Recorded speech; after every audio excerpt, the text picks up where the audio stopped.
agreed, that the previous board agreed to move forward with, there would be a booster pump station would be required for that. The only alternative that we have to a booster pump station is to move a tank to a location which has enough gravity head to provide adequate pressure through gravity. However, that's over a mile away. So that's not a feasible project. The cost to do that, as presented previously, was more than building a booster station and tanks. The alternative is for storage is to build a tank at the existing location. However, that does not fix a storage problem. I mean, that doesn't fix a pressure problem. And when would an additional water storage tank be put in place? So, depending on development over there, the development may have to pay for a tank, depending on, if those larger parcels develop in the near future, then they would be paying for part of that. There is new grants available that would help pay for the construction sooner probably than later, but the tank that we have on the terrace right now is a 50,000 gallon tank, which is really nearing the end of its life. So either we're going to need to replace it in place or replace it in some place that's more advantageous for us to move forward in the future. What is the timeline for that replacement? It really comes down to what money is available. I mean, it probably should be replaced today, but we don't have money to replace it today. And you're gonna have $142,000 less to work on replacing a tank if you do this. Well, It's just like the purple pipeline. It's the cart in front of the horse. well, you have to start with design. You can't start by building it. So no matter if you guys approve this or not approve this, the process starts with design. In some cases, depending on where your funding is coming from, let's say we're borrowing money from USDA, which I don't encourage right now, but let's say you're borrowing money from USDA. You have to start out with a super long report that means absolutely nothing, that you pay a lot of money for, and then you can go into design. Which, I mean, this point right here, we're just starting with design, getting it to a point where we have a shovel-ready design, then we can go out and get grant funds that are shovel-ready project grant funds. Why didn't we bring this back after we find out if we're approved for the grant funding? Because we can't be approved for shovel-ready grant funding without a project that's designed. So we've already applied for the grant funding for design. It's possible that we get approved for that this year with the new funding that was made available through the federal government. But as we can all understand, everything is costing more and more and more. So moving forward on the pieces that we can now, getting ourselves in position to be able to take advantage of funding opportunities is going to help us in the long run. I understand if you guys don't want to do it right now, that's fine. But it is something that will need to be done in the relatively near future. If we don't start now, then this process will be roughly a year. So if we start next year, then you're at the end of that process is still a year. The other board comment. Yes, so in my mind, this is addressing growth or no growth for the community. And if you're not spending it today and spending it 2 years, 3 years down the line, the cost is going to increase exponentially. And so by staving this off now, which is an initial step, you're going to cost the district more money down the road, which I think is not prudent. So I'm more toward growth, looking to the future, not what we're doing today, but looking a few years ahead is what the community's going to be, because you're still going to be living in the community in the future, and it'll affect the cost for the district in the future. And we've experienced about 20% growth recently. So I don't know what that's going to do, but we're not going to get the 20% back. Things are not going to go down. So in my mind, this needs to go forward to at least, get the design done. And then if we decide to kill it in the future, after that, then so be it. All right, but we ought to at least take that first step and then see where we're gonna go from there. That's my 2 cents. I think the only consideration with that, Director Smiley, is that if we spent the $142,000 now and decided not to move forward, we will have spent $140,000 out of capital reserve funding. I'd be more inclined to say, move forward with it if we already had some grant funding for the design, because it's coming out of another pot of money. But you can't get the grant funding just to do the design. You can get grant funding, they were applying for the design, that's what this is for. So we have an application out, but there's a limited amount of funding. So I'd be more inclined if we had, some idea that we're likely to get grant funding as opposed to pulling it from capital reserves. And to Director Smiley's comment, if we decided to not move forward with it after that, then we will have spent the money and not got anything out of it. Just my concerns. Anyone else? Yeah, I have a concern. That $144,000 is just for the design of the booster pump?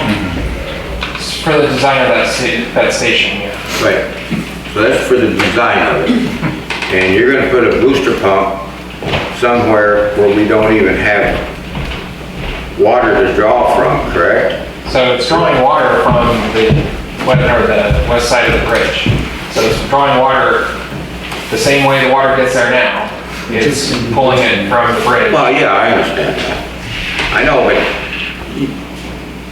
the project says you're gonna put in a 275,000 gallon tank there. And the booster pump is gonna draw from that tank.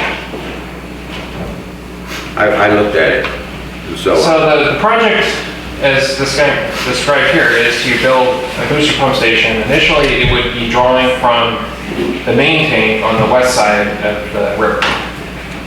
In the future, once the new tanks are built, it would be drawing from those tanks. So it would be configured to operate either way, which is easy to do. So as funding is available for new tanks, then the new tanks would be built, it would be drawing from those. Those tanks would be filled from the west side or from the wells on the east side, either way. So that would all be factored in to the overall design, is the long-term goal of where we're going with this. This is not like, oh, we're just gonna throw something over there and then hope for the best that it lines up with something later on. Well, like I said, I talked to you, you're talking about, we own that 50,000 gallon tank right there. Yep. All right, and we have a well right down below it. That well puts out, what, about 350 gallons a minute? About 260. Okay, 260 gallons a minute. Why can't you just, if you're worried about that 50,000 gallon tank not pumping enough, that well, you can keep that tank full real easy. Put your booster pump down there by the well and tie it in if you want to raise the pressure of the terrace.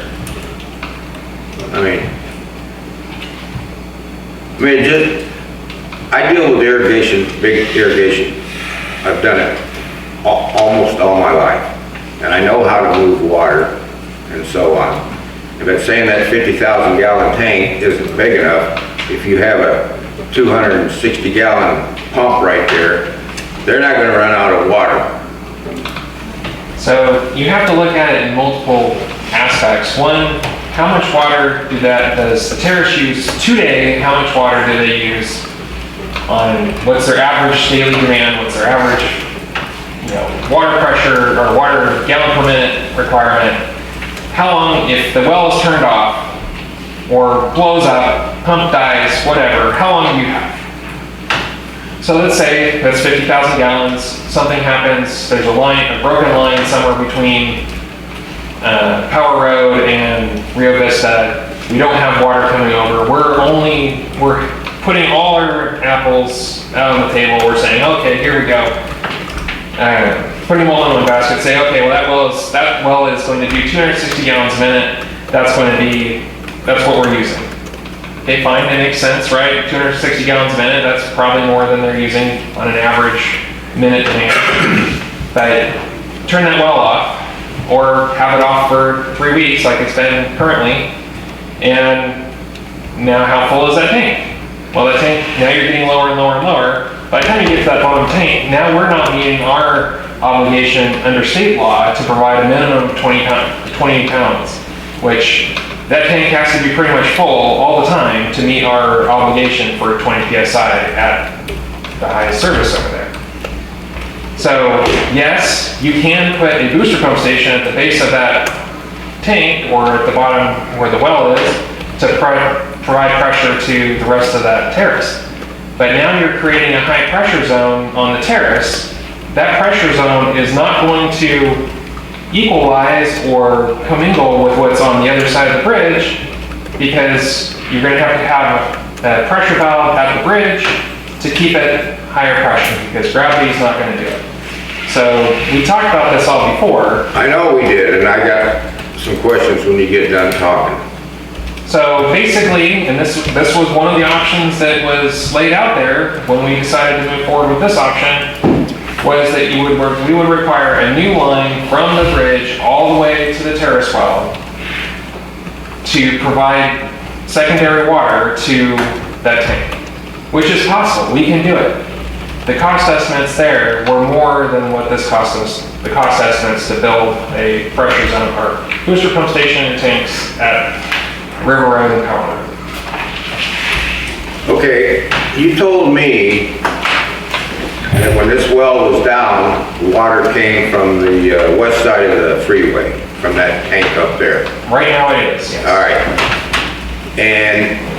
But that 50,000 gallon tank was still utilized from the water across the, on the west side. So although it is stored water, if it was not there right now, it wouldn't make any difference. Well, I know, but I mean, you're saying if that well goes out, the SLT well goes out, then you can't fill that 50,000 gallon tank. No, so all of our wells pump to our system. Yeah. So it's like a giant grid. Yeah, So all of our wells pump to the system, they backfeed to the tanks. that's right. So on the terrace, the well pumps to the system and backfeeds to the tank. Right, that's what, So whatever's not using the system goes to the tank until it shuts off. right. So I'm not sure what your point is. My point is, you're putting the cart before the horse again. You know, we don't have a tank to draw over the booster pump. So why not just put the booster pump down by that well, the SLT well, right below that 50,000 gallon tank, and so on. So, President, point of order. The manual says 5 minutes per, and we're way past that now. And these questions that the director is asking has been answered over and over again. I think Mr. Dodds is still answering his question currently. Okay, he just asked another question, so that's why I was saying point of order. 5 minutes is what the manual says. Understood. So if you're gonna go on, then you're gonna need a vote of the board in order to allow him to continue. No, that's enough. So just to wrap it up, if we were going to design a booster station at the tank or at the San Luis Terrace well site, we would still have to have a design. So it would be probably of a similar cost, maybe slightly less. I can't really see that it'd be slightly less, but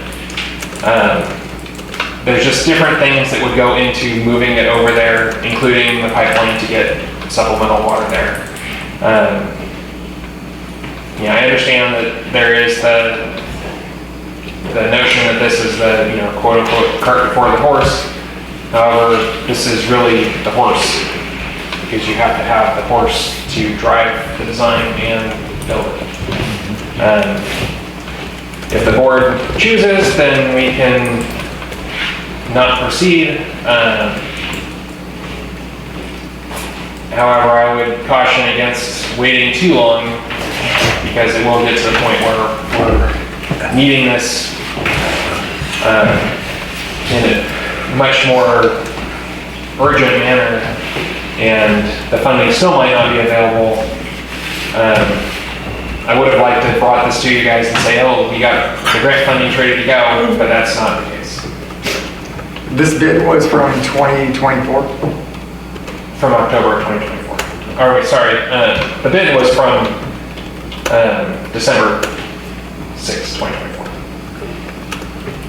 So if none of it is grant funded, meaning the design nor the construction, what is the anticipated construction cost?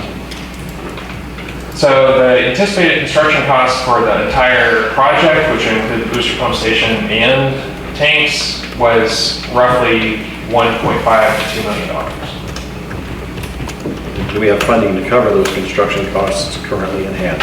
So we don't have construction or funding to pay for the construction of the tanks. The tanks are the large portion of that construction funding. So the booster pump station is probably in the neighborhood of $200,000 to $300,000, which would probably be paid for predominantly through connection fees through the development that's next to this project. So that could be built, once the design is done, we could theoretically self-fund the construction. However, I would hazard that we would be able to get funding, some sort of funding in line by the time this is ready to go. Or at least have some better concept on when that construction funding would be available. And if we have to wait 6 months or a year after the design is done, then it still would be ready to go. And what is the timeline for the development? So the development is waiting on us to approve well design. So we are currently working with the development next door at the airport on well design. They want to move forward as soon as they have their county approval, which from what I understand is probably going to be in the next couple months that they'll have their track map approval, in which case they'll start on the grading and moving forward. Okay. I would say that within a year that they have their building plans approved and are under construction with above ground construction. Okay. And just for reference, the connection fees from that project alone are roughly $1 million for water and roughly $1 million for wastewater. Okay. And by the approval of the well standards this evening, does that expedite their process? It does give them that starting point that I described earlier, that they can do that. We've already informally provided that same guidance to them to start working on that, but this just makes it more official for them and for the district to get them to do those type of improvements that will benefit us. Understood. Thank you. Any other board comment? Public comment on this item, please. Yeah, thank you. Very well questioned. I moved a lot of water in my life. I've been a fireman for 30 years and retired almost 18 years. I have 30,000 gallons of storage on my own ranch. I can't even believe this, but I'm listening to what it costs to do X, Y, and Z. That isn't what it costs. All you have to do is build a tank farm and add what you need to add as you grow. You don't need to build the Coliseum and hope that people are going to pay for it later and whatever.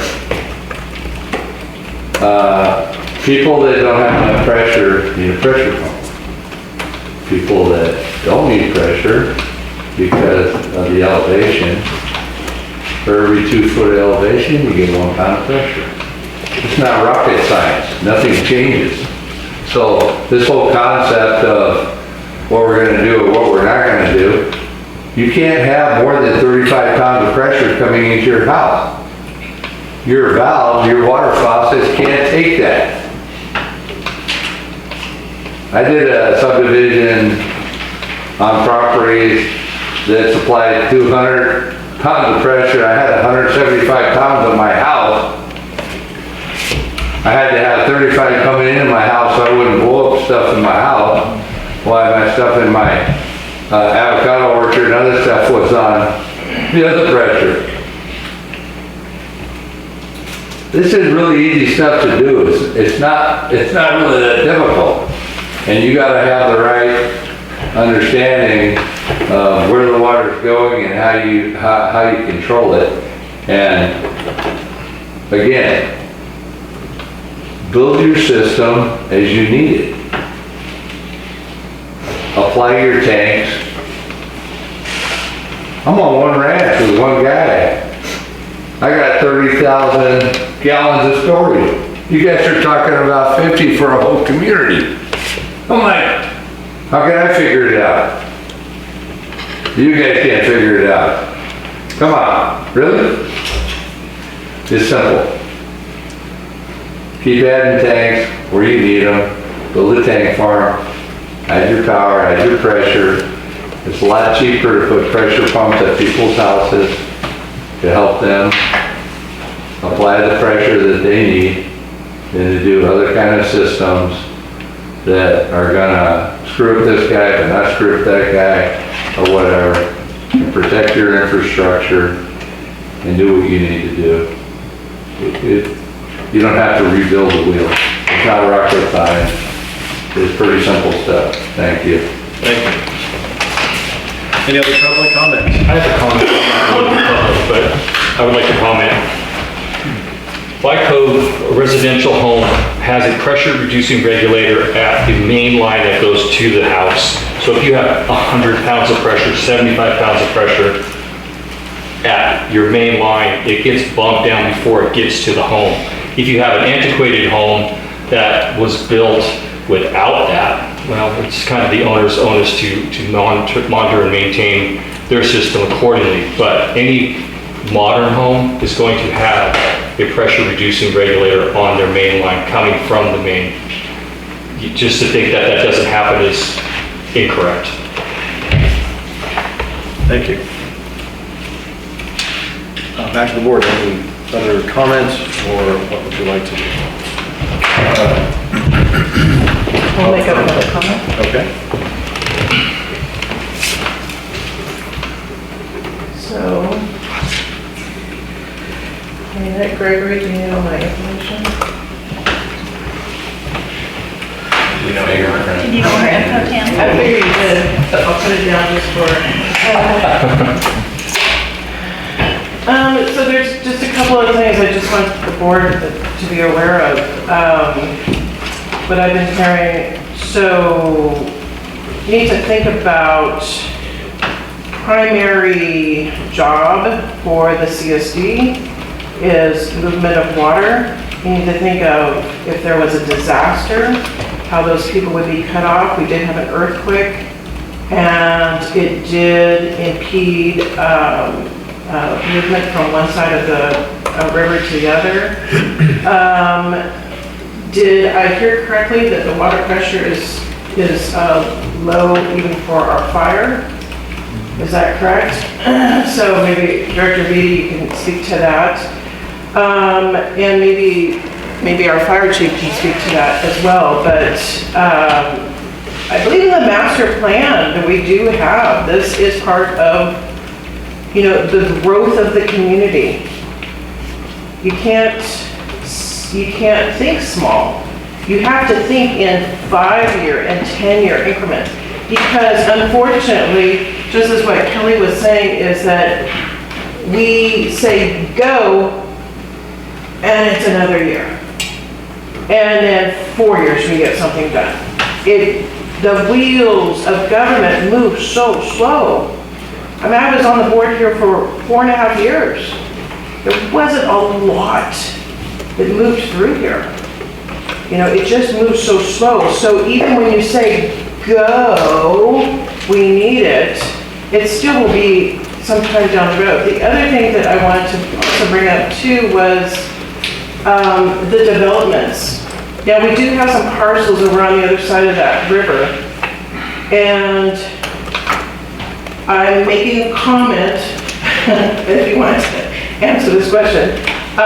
So I don't know if the developers are needing that booster pump in order for those developments to happen. One of the developments I'm thinking of is the parcel that's for sale, is the old Pretty Smith place. So, you know, that might be a hindrance for that to, you know, be taken care of there. So, anyway, just some things to think about, okay? Thank you. To that comment, I would say, well, first of all, any other additional public comment? I think, you know, we had someone where there's a requirement for a developer that needed this. I would put the financial because they stand to profit, whereas San Miguel is not in that business. So if they want to develop and they need a booster pump or whatever infrastructure they need to develop their project, well, guess what? They're the ones that should be funding it. It shouldn't be on a public agency to absorb that cost just to get a development underway. I understand that some entities or some people may want significant growth, but at the same time, it has to be tempered with financial responsibility. We're looking at spending $142,000 now with no guarantee that we'll get funding to reimburse that design cost, nor no guarantee that we'll get the cost of construction as well. It's a significant undertaking. There was a hint of optimism that there is a grant that's imminent. I think that would be more likely to sway all the board members in thinking it's a great idea because, again, we have to think about moving towards the future. Anyway, those are my thoughts. Any other thoughts on the board? I feel like that it would only benefit that whole area only because seeing it firsthand, the fires over there. Pretty Smith, when that fire happened, there was hardly any water. CAL FIRE had to come in with another engine just to boost the water up to the hill, just to be able to provide enough water pressure to work, to be able to attempt to put it out. Second, I mean, getting a booster station put over there, I don't see how it would drastically affect anybody. I mean, there's no way that there's going to be 200 PSI, 200 pounds of pressure going to a house and it's going to destroy pipes. Most modern homes, pretty much all the homes that I have seen, and I work for the water department for my full-time job for City of Paso Water. So that is my daily job every single day. All homes have PRVs, mostly by their house. There are some areas that are really, really high pressure, but I mean, I've maybe come across one that where the pressure has been so intense that it's cracked. You know, it cracked the front of right where their meter box was, their backside going from the meter to the house, and that was because of the contractor putting in cheap material. It wasn't because of the water. It was you know, user error, I guess you could say. Plus, you know, it's going to stimulate our city. You know, if a developer is able to come in here, which brings more homes, which brings more, you know, I mean, we're only going to benefit from this. 142,000, yes, it is a lot of money. I mean, that's more than I'm making like over a year. So,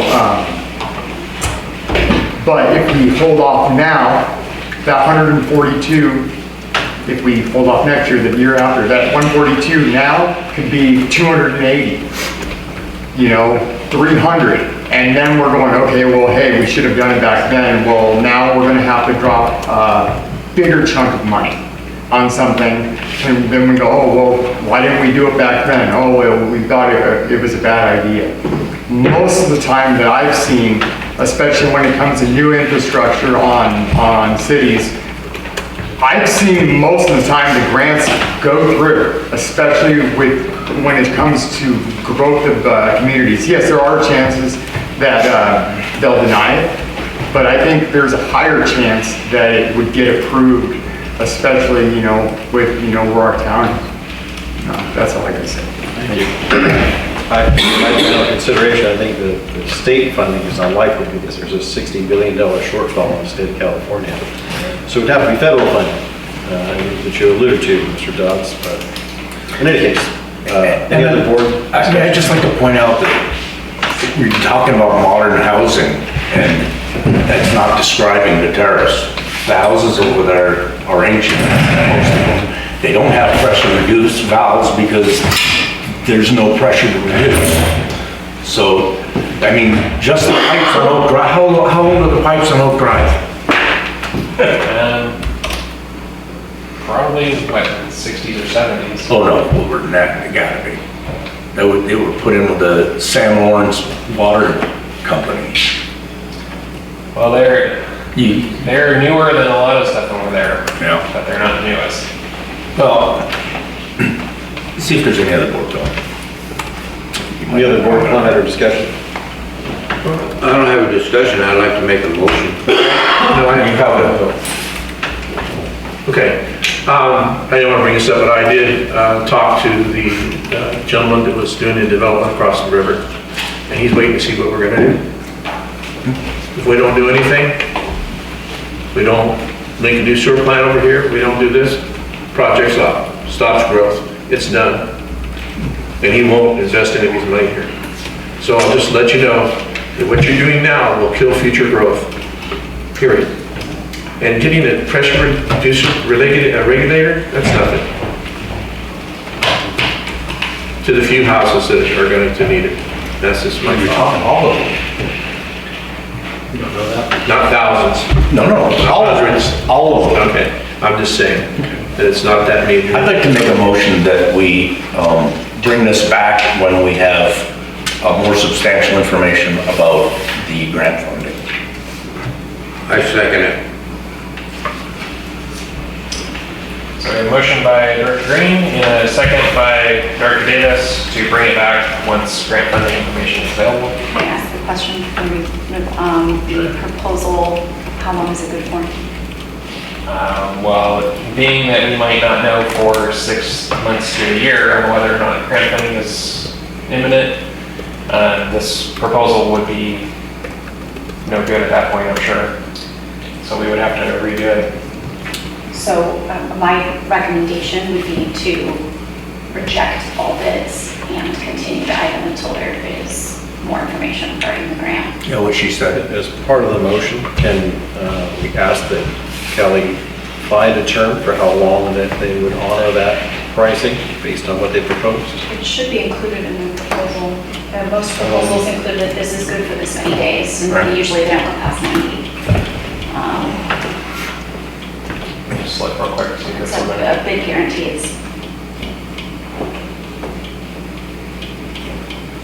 Wait, probably undercut. I didn't realize it was out.